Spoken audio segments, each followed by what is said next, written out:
नमस्कार दोस्तों, आज हम आँख के बारे में अध्ययन करने वाले हैं। आँख जो कि मानव मस्तिष्क के बाद सबसे जटिल अंग होता है, आज हम इसी के बारे में जानेंगे। तो आपसे निवेदन है कि आप वीडियो में लास्ट तक बने रहें और वीडियो को अंत तक एंजॉय करते हुए देखें। तो चलिए हम वीडियो को शुरू करते हैं।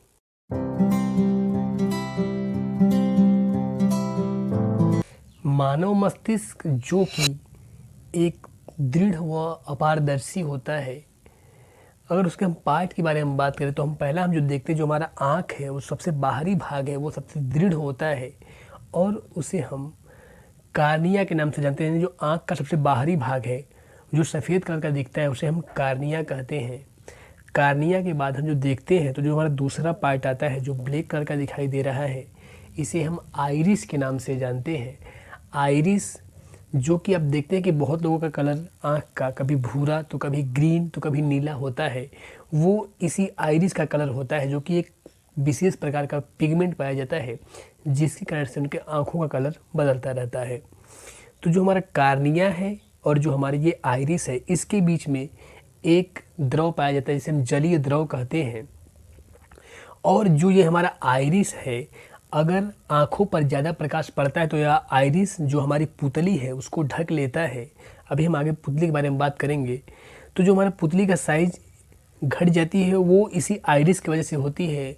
और जब हमारे आँखों में ज़्यादा प्रकाश जाता है तो वह इसे हमारी पुतली को ढक लेता है, और अंधेरे में जाने पर जब आँखों में कम प्रकाश जाता है तो यह पुतली जो हमारे आइरिस है वो फैल जाती है और हमारी पुतली बड़ी हो जाती है। तो हमने पहला पार्ट के बारे में पढ़ा। जो पहला हमारा पार्ट है वो हमारा कार्निया होता है, दूसरा हमारा आइरिस है, और इनके बीच में एक छिद्र होता है जिसे हम प्यूपिल या नेत्र तारा के नाम से जानते हैं। प्रकाश इन्हीं से होकर हमारी आँखों में जाता है।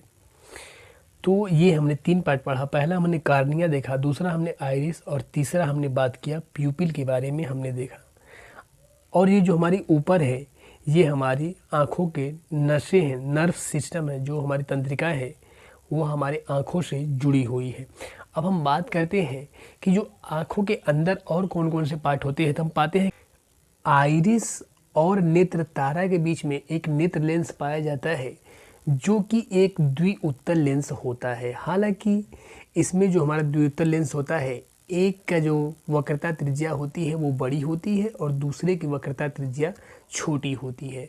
और जो ये हमारा नेत्र है वो अपवर्तन के सिद्धांत पर कार्य करता है, क्योंकि जो प्रकाश बाहर से आता है तो अंदर जो हमने बताया कि एक जलीय द्रव पाया जाता है जिससे प्रकाश अपवर्तित होकर हमारी आँखों के अंदर जाता है और हमें कोई भी वस्तुएं दिखाई देती है। तो ये हमने बात किया कार्निया, आइरिस, पुतली यानी जिसे हमने तारा कहते हैं, और हमने लेंस के बारे में बात किया कि जो हमारे आँख में लेंस होता है वो हमारा द्विउत्तल लेंस होता है।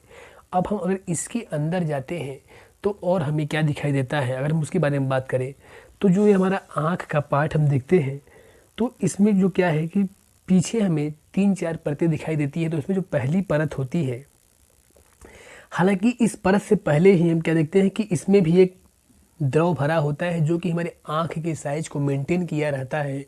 इसे हम कांच द्रव के नाम से जानते हैं। यानी कि जो हमारा आँख है उसमें 2 तरह के द्रव पाए जाते हैं। पहला हमने बताया जो एक हमारा जलीय द्रव होता है और एक हमारा अंदर के साइड कांच द्रव होता है। और ये जो कांच द्रव है हमारी आँख की साइज को मेंटेन किया रहता है।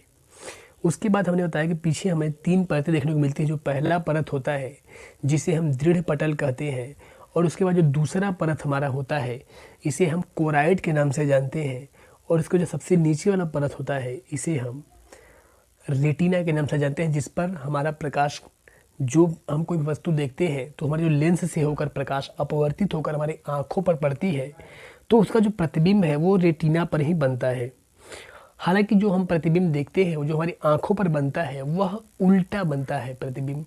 और जो हमारा रेटिना है इसमें भी कई पार्ट देखने को मिलते हैं। तो एक हमें नाम देखने को आता है जो रेटिना का मध्य बिंदु होता है उसे हम येलो स्पॉट यानी कि पीत बिंदु के नाम से जानते हैं, जहाँ वस्तु का स्पष्ट प्रतिबिंब बनता है। उसके बाद हम देखते हैं कि एक ब्लाइंड स्पॉट होता है, यानी कि जहाँ से प्रकाश होकर के हमारी मस्तिष्क को पहुँचता है वहाँ पे प्रकाश का कोई भी चीज़ देखने को नहीं मिलता है, यानी उसका प्रभाव शून्य हो जाता है उसे हम ब्लाइंड स्पॉट यानी अंध बिंदु कहते हैं। यहीं से होकर के जो ऑप्टिक नर्व्स के माध्यम से प्रकाश हमारी मस्तिष्क को पहुंचता है और हमें वस्तुएं दिखाई देती है। तो ये हमने इसके बारे में बात किया। हालांकि जो हमने दूसरा स्तर है कोराइड होता है वो ब्लैक कलर का होता है और वह प्रकाश किरणों को सोख लेता है, जिसकी वजह से प्रकाश का आंतरिक परावर्तन नहीं हो पाता है। तो ये हमने आँख के बारे में एक बल्ब के माध्यम से समझने का प्रयास किया कि जो हमारी आँख है वो बहुत ही जटिल संरचना है, जिसमें कि हमने कई पार्ट के बारे में बात किया। पहला कॉर्निया होता है, दूसरा आइरिस होता है और तीसरा हमने देखा कि जो हमारा पुतली है और नेत्र लेंस होता है। इसमें दो तरह के द्रव, एक जलीय द्रव और एक कांच द्रव होते हैं और उसका जो अंदर की संरचना है उसमें दृढ़ पटल, कोराइड और रेटिना होता है। एक हमारा येलो स्पॉट और एक हमारा ब्लाइंड स्पॉट होता है, यानी अंध बिंदु से होकर प्रकाश मस्तिष्क को पहुंचता है ऑप्टिक नर्व्स के माध्यम से, जिसे हमें वस्तुएं सीधी दिखाई देती है। हालांकि जो रेटिना पर प्रतिबिंब बनता है वो उल्टा होता है, लेकिन जब हमारे मस्तिष्क में पहुंचता है तो वही वस्तु हमें सीधे दिखाई देती है। तो ये हमारी आँख की संरचना थी। आशा करता हूँ कि आपको वीडियो पसंद आया होगा। मिलेंगे आपसे हम नेक्स्ट वीडियो में, तब तक के लिए धन्यवाद।